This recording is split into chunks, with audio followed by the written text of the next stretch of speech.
Hi guys, I thought I'd have a go at doing one of those vinyl tag videos that I've seen on YouTube. In the next under 10 minutes, I'm going to try and answer 20 questions as set by the vinyl tag community, whoever they are. Right, so the first question is, how many records do you own?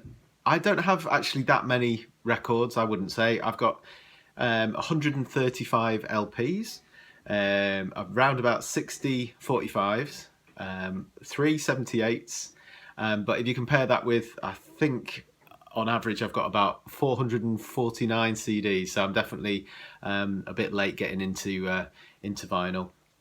I originally got into vinyl as out of necessity, really, because they used to be really cheap. It used to be the cheapest way to get an album. You could go to like Oxfam or something and get like a 50p vinyl, which obviously isn't the case now. It's like ridiculously, or it can be ridiculously expensive. So yeah, most of mine are CDs, but I've really got back into vinyl after a gap. Question 2: what kind of record player do you have? My main one is a Sony. It's quite a cheap Sony. I think it cost me about 50 quid at the time. It's probably a bit more expensive now, but it's a Sony. I wrote this down: PSLX 300, whatever that means. Yeah, and as you can see, it's behind me there, and it's got some tape on it to try and stop my 8-year-old stepson from messing about too much with it. I've also got a 1960s Bush record player that I'd have to look up what it's called, what exactly. Number 3: how old were you when you started collecting records? So I was probably about 21-ish, that sort of age. And like I say, they were the cheapest way to get an album at the time. But I also love them for lots of other reasons. Like I love the artwork. I love how tangible they feel, that you can. Obviously you hold it and you feel like you've really got the album in your hands, and yeah, it's a beautiful experience. Number 4: what is the oldest record you own? This 78, which is I Cover the Waterfront by the Roy Fox and his band, and I looked it up. It's around about 1933, so that's quite old. About 80 years old when this was done. Okay, what's the first record you ever got? So we're into the 80s. So probably the most 80s record I have. It's Kid Creole and the Coconuts with Tropical Gangsters, a fantastic, really funky, soulful album that's just about as 80s as you can get. Next one.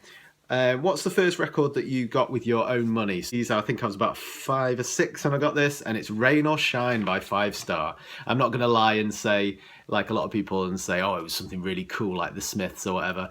I was a lot later getting into cooler music like that. So yeah, Rain or Shine, great pop 80s tune. What is your favourite coloured vinyl? I only have one coloured vinyl, which is Marquee Moon, one of my favourite albums ever by Television, and yeah, it's on beautiful white vinyl. Let's get this out for you. Yeah, absolutely gorgeous. I've got a couple of picture discs, not many, but I think my favourite is like a Thunderbirds one that I've got, which is a lot of fun. What is a discount album that you own? So I'm guessing by discount they mean something that you got, really good value.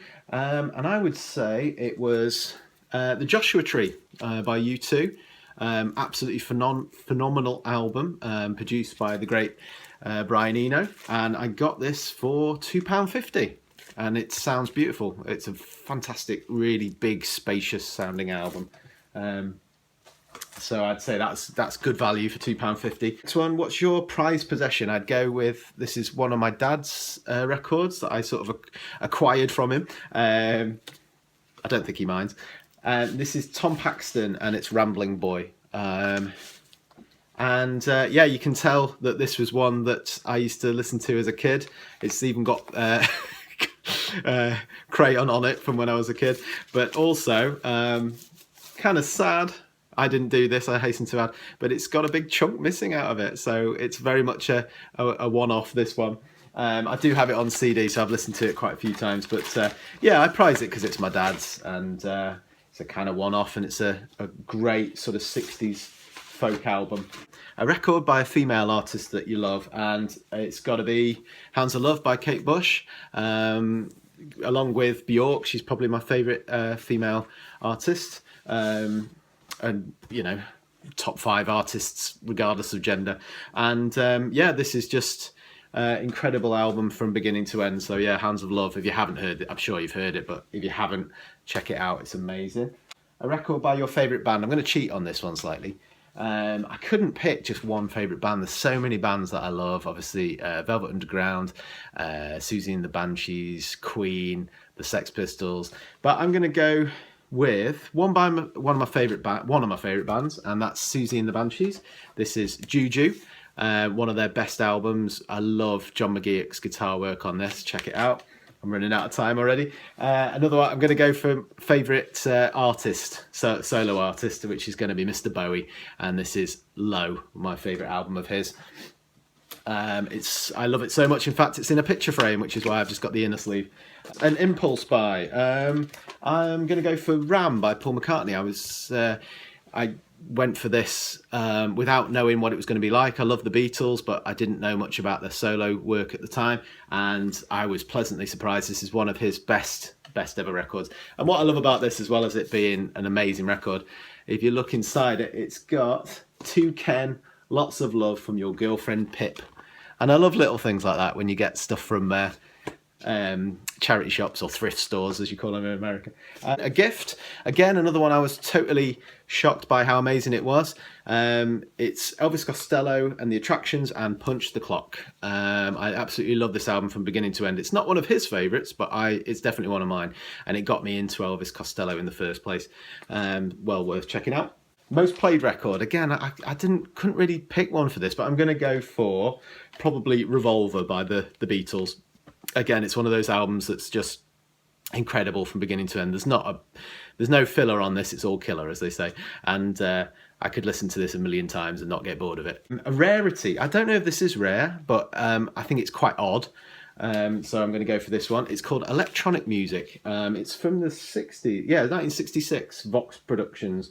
And it's a weird one because it's just all sort of experimental tunes. You couldn't really call them tunes. It's all different electronic sounds, very Doctor Who, which is good for my geeky side. A rainy day record. I'm going to go for Between the Lines by Janice Ian, the beautiful album that was introduced to me, like so many good things, by The Simpsons. This is from a Simpsons episode I first heard at 17, and I love everything about this album. I love every song on it, and it's a beautiful sort of, when you feel like just being a bit sad and listening to some sad music that's beautiful to listen to. This is a good one. So a feel good album. I'm going to go with Modern Lovers Live. It's such a fun album. So if you ever need cheering up, this is a really good one. It's got songs like I'm a Little Aeroplane, Hey There Little Insect, and just lots of really fun songs on that one. A nostalgic record, I'm going to go with The Muppet Show cast album. Me and my best mate, when we were about, I don't know, it would have been about 4 or 5, used to learn this off by heart, and I could probably still sing along and talk along with every single line on this record. It's so much fun. I absolutely love everything Jim Henson related. A record store day purchase. This is where I have to confess I've never been to a record store day. I've heard a lot about it. It sounds a lot of fun, but I've yet to go. So I'm going to have to eke on that one. And last, a recent purchase. I bought this a couple of days ago, and it's an absolute classic. I've had this on CD for years, but never on record. Always wanted it. And it's Unknown Pleasures by Joy Division. Again, not a bad song on this album. Okay, so I've just gone over 10 minutes, so I'm going to have to edit this down. But yeah, I hope you enjoyed that. And if you did, please like below. This is the thing they do, isn't it? Like below and subscribe and tell us what you think. I'd love to hear your lists as well. So thanks very much.